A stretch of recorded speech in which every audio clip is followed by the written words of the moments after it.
Welcome back, folks, and today we'll cover the World War I inspired Convoy game mode for World of Tanks. So this is the special game mode that was announced at Gamescom to celebrate the 100 years anniversary for the introduction of the Mark I. And a lot of players are excited about this news because it features two vehicles with new mechanics to the game. The first vehicle is the iconic Mark I male tank, and a lot of players are excited about this vehicle because the multi-turret support.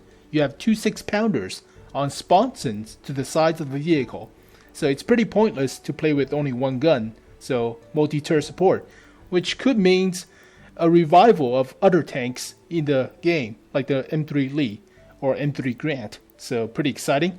And the second vehicle is the Lanchester 4x2 Armored Car, which is the first ever car with driving mechanics of a car in the game.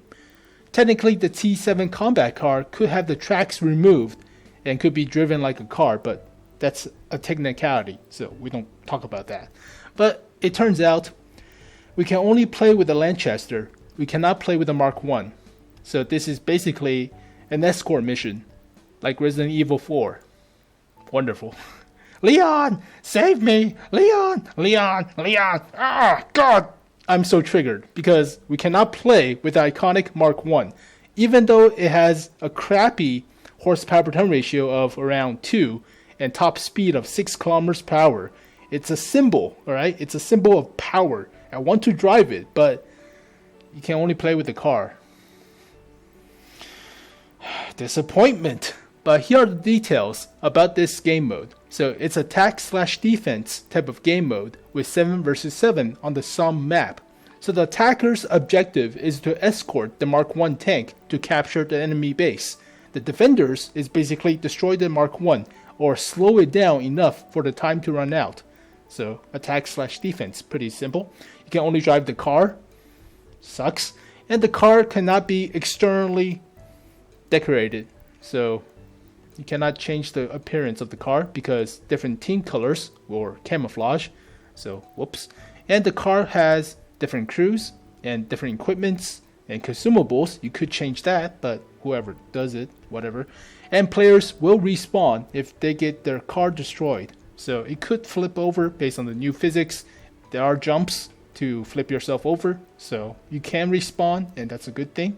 Now, there will be items and perks spawn around the map. Some items are for destroying the Mark I tank, like a bomb. Others are repairing the tank, so bring it to the tank to repair. You also get a rate of fire perk to help kill your opponents, the other cars. And there's a one-shot kill for a one-shot perk, single shell. And that's pretty much it. So it's an escort mission. And not a lot of players like escort missions, right? I don't like it. It's stupid AI, and you already know how smart World of Tanks AIs are, so they're not pretty. They don't even shoot on the move. Ugh. So yeah, hate bots. But there's going to be a new player interface to showcase the progress of the Mark I tank, so you can judge your movements. The win condition is to destroy the Mark I, prevent the Mark I from being capping on your base, or basically the Mark I captures your base. So that's the win conditions. And all versions of World of Tanks will get this game mode. So you'll get it on the consoles version and the Blitz version. So different versions will have this game mode to celebrate. That's wonderful. But here is the in-game screenshot of this game mode. So basically you're driving the car to protect the slow-moving Mark I tank. I don't want to drive the car. I want to drive the tank. Disappointment. But here are the accessories coming with this patch or this game mode. So here are the medals that you could earn, even though they are pretty much pointless. You can earn them for fun. Here are the in-game pickup icons. So you have the bombs, you have the repair kits, and special shells or rapid fire. And there are repair spots to repair your car if you can. So that's good. Here are the vehicle icons with the Mark I, even though you don't own it, and the car. Here are the special British crew for the Lanchester Armored Car. So this guy is pretty awesome. Mr. Pringles here. Love your stash, bro. Awesome. And here is a special event garage for this game mode, or this event. So here is the Mark 1. You don't get to play it. You can take a look at it. Wonderful. I thought it was going to be the Mark 4 because the Mark 4 was a little bit more reliable than the Mark 1. And, well, it's not it.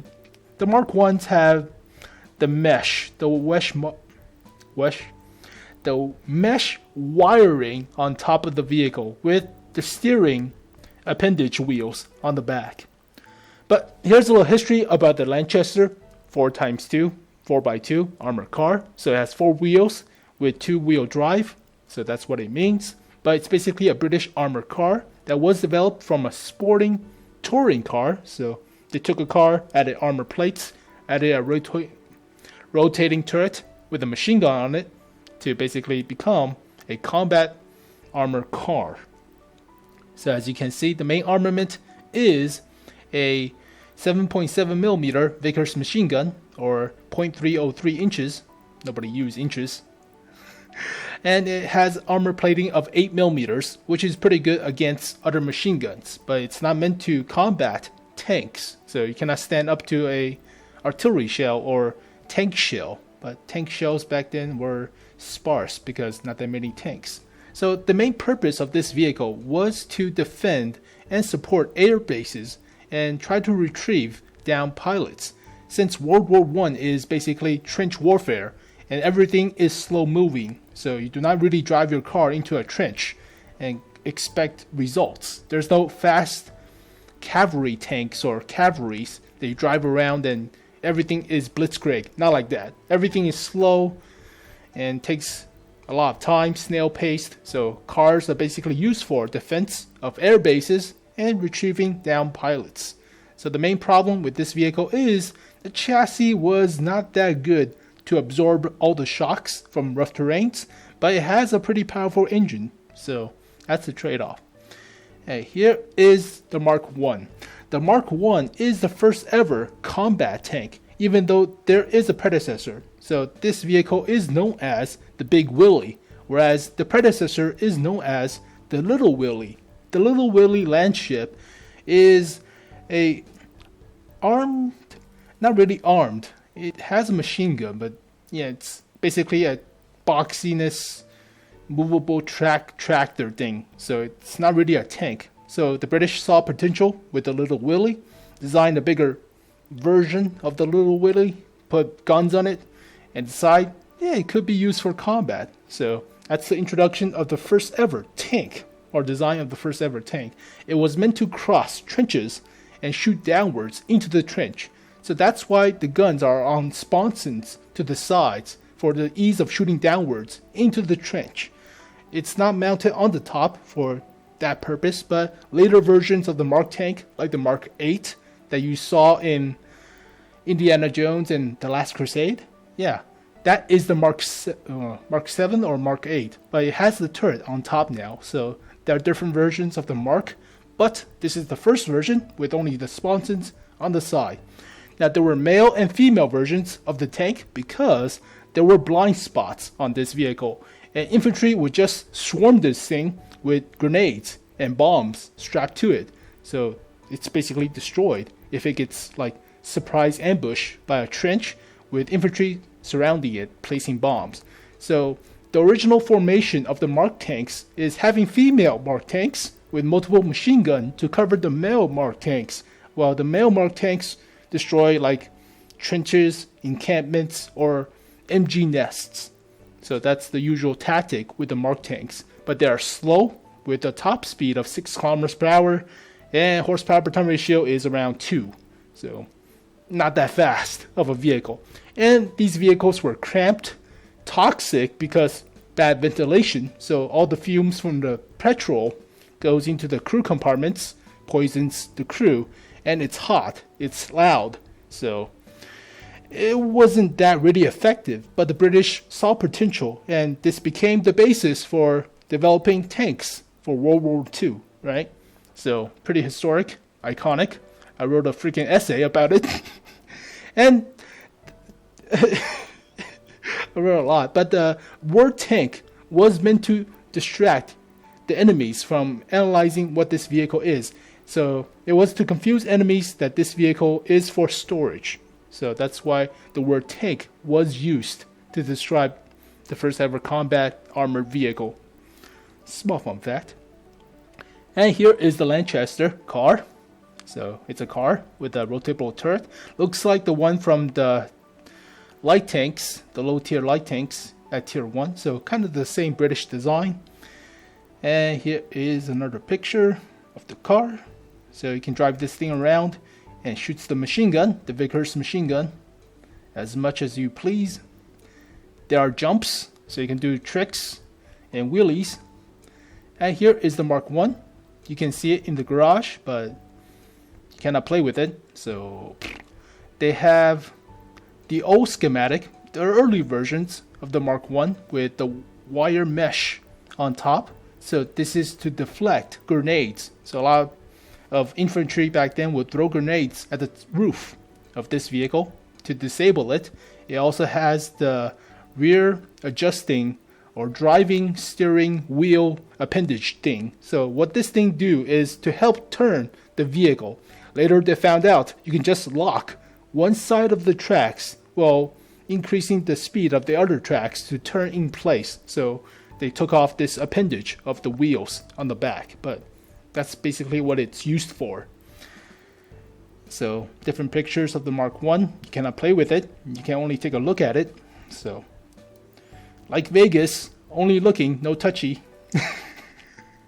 But here is a collision model of the Lanchester. So no roof, no armor, nothing. So there's no roof on the back. So this is basically empty hitbox, but yeah, no armor, only 8mm flat.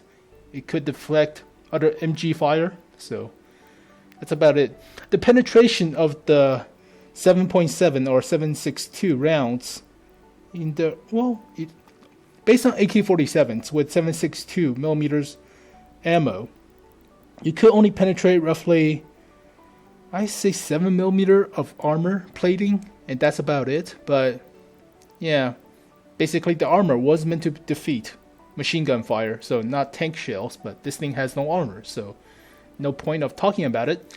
And here is the collision model of the Mark 1 tank. So let's just talk about it for a second. The frontal plate is 100mm sloped, so it's about 141mm effective.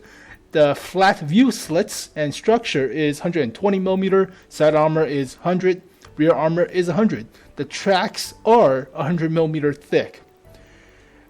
This is not historically accurate. Alright, just no.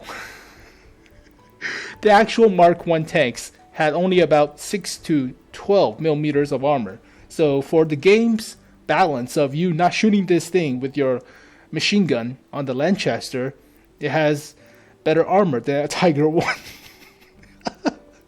So this is just basically for game's balancing issue, I guess, but just go with it, I guess. 100mm, it has better armor than a Tiger 1. Almost close to the Tiger 2's 150, but here are the main stats for the Lanchester. So this is going to be a special tier 1 British armored car, crew of 4, commander, gunner, driver, and loader. There's no radio operator because lack of radios. Cost is free. So 200 hit points, 60 horsepower engine, weighs about 5 tons. Horsepower per ton ratio is 12.834, which is, compared to a light tank, that's crap, right? But it's World War I, so it's a car. Top speed is 82 kilometers per hour. Now that's interesting because it increased the limit for World of Tanks engine from 72 kilometers per hour to 82. There are no vehicles in the game that has above 72 kilometers per hour top speed, even though historically the Bulldog could reach higher top speed, or the Hellcat, one of the which. But yeah, that's an increase to the limit.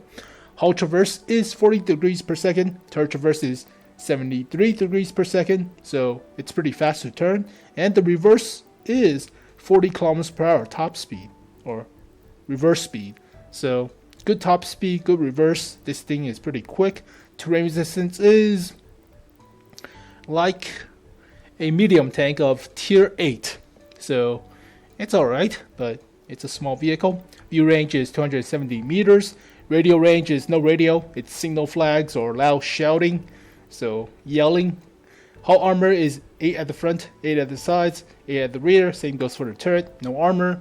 Has a 7.7mm machine gun, Vickers machine gun with 200 rounds. Fires AP, AP, AP, all APs. So here is the standard ammo with 15mm of pen. The other ammo with 500 alpha, that's for the special perk. So this is not exactly a default ammo that you can buy. And the last one is another AP shell, so different APs. But rate of fire is 20.857 with DPM of 625. Reloads every 3 seconds. Accuracy is 0.288, which is pretty good. Aim time is 1.92 seconds. Gun depression of 10 degrees, elevation of 10 degrees. So it's a car, but interestingly enough, I'll talk about it, but it's not an auto-loading autocannon like of a gun. It's a machine gun. It's the first ever, well, technically, another machine gun to the game, but it looks like a single shot. Doesn't look like a gun, actual, machine gun.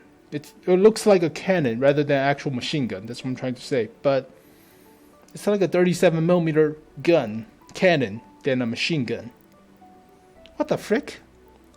And here are the stats of the Mark 1. So it has 1,850 hit points. Engine power is 105, historically correct. Weighs, that's not historically correct, but they give 274 tons to this thing.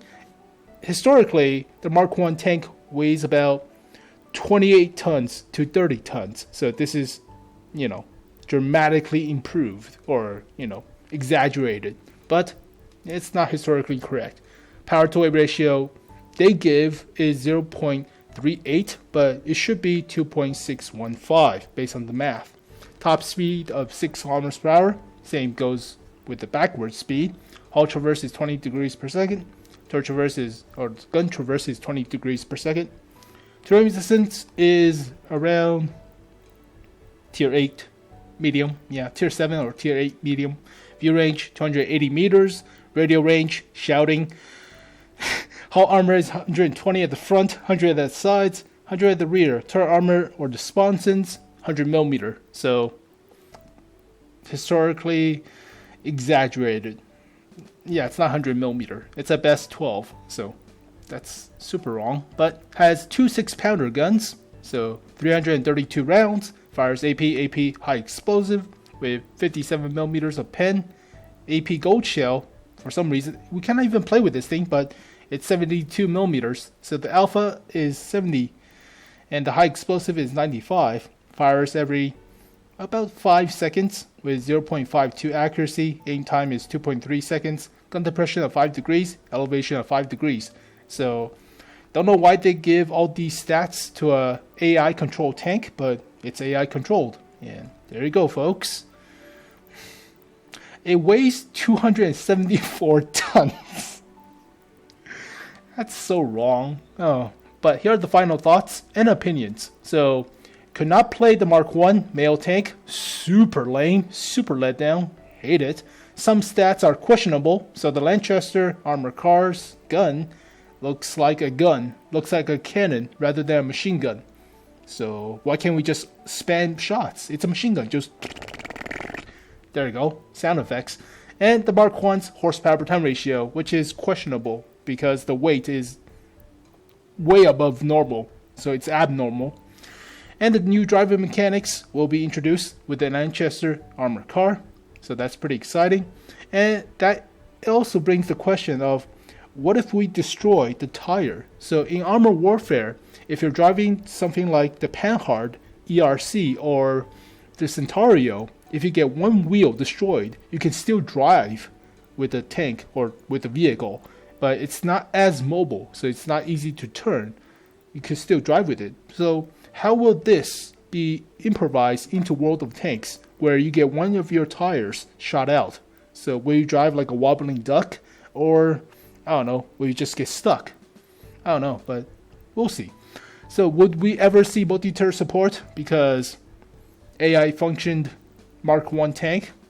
Who knows? But in all honesty, this game mode doesn't feel special enough or cool enough because it's Lanchester Armored Car versus other cars, other Lanchester Armored Cars. It's not different vehicles. So what would be cool is the Mark IV with the Lanchester Armored Car versus the German A7V and the Erhard EV4. So that's the German version of an armored car. But yeah, British versus Germans. The Mark IV versus A7V. Pretty awesome, right? Nope. You don't get to play with the tanks. You get to play with the cars. So might as well play Battlefield 1. Oh well. I'll see how Battlefield 1 will play out. But yeah, you drive Abrams in Battlefield 3 and 4. Switch all the way back to a Mark 1 or Mark 4. It's just like, what the frick? Okay, so yeah, kids will get, small kiddies will get super pissed off. I drove the Abrams. Why is this thing so crap? And just like, why is it single shot rifles? I like it. Why is it bolt action? Oh, why? So is it worth it? Well, special game modes are, sometimes really lackluster. So a lot of players will play like 3 rounds or 5 rounds of it, quit, and just get back to the game. So yeah, it's outshadowed by the T44 100's grind on the EU and the North American servers. And on the EU, you can get the Dicker Max mini marathon coming soon, or yesterday that was released, or was it this morning? I don't remember, but there's a mini marathon for the Dicker Max. Yep. And on the North American servers, we got tankrewards.com, so meaning that we can get 2 rewards if we grind the T44 100. So we can get either the Talk 2, the AC4 Experimental, or the Japanese Tiger 1. So yeah, this event is outshadowed by other events. Oh well. So happy 100 years of tanks. Now get back to the damage XP grind. But yeah, it's a Mark 1. So the major thing or major disappointment is you don't get to play with a tank. So oh well. But could we get this vehicle as a tier 1 with less armor, obviously, but could we get it as a tier 1 or tier 2? I doubt it's tier 2, but tier 1 would be cool. Would be pretty cool using it against, the MS1 or the FT17. You get your ass wrecked because you have no armor. You're super slow. Yeah, this thing is not even suitable for tier 1. But there you go, folks. The new game mode, Convoy for World of Tanks, to celebrate the 100 years of tanks. So thank you guys for watching this video. Hope you guys enjoy it. I'll see you guys next time. Peace.